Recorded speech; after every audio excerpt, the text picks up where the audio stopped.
Hey everyone, Kyle Lewis here from the Worship Keyboard Tutorial YouTube channel. This is a follow-up video from our discussion about the minor pentatonic groove. Now if you missed that video, you can click the link right up here to take you to that video now, and I'll also put a link to it at the end of this video. So one worship song that I have found works really well with this groove is Broken Vessels. So let's see how we can give Broken Vessels a little bit of a funky groove, but not too funky though. The song is in G major, even though it starts on an E minor chord. So we would be using the E minor pentatonic scale or the G major one. They're both the same notes. So let's fast track this a little bit to get started.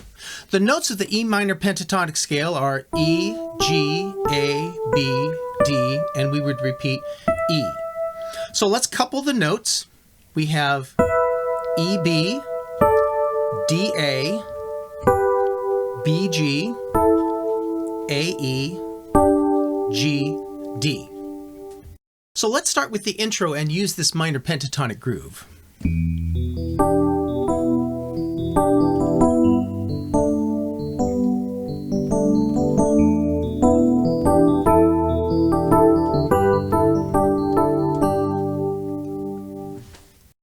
Now you'll notice that groove works for both the E minor chord and the G major chord. That's because the notes of the G major pentatonic scale are the same as the E minor pentatonic scale. So now let's use this groove for the verse, and we're going to use it sparingly because we don't want to compete too much with what the vocals are doing. So we have this E minor chord.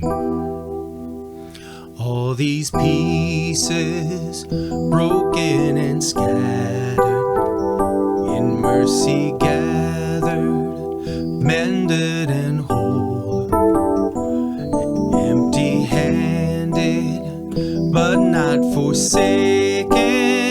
I've been set free. I've been set free. Oh.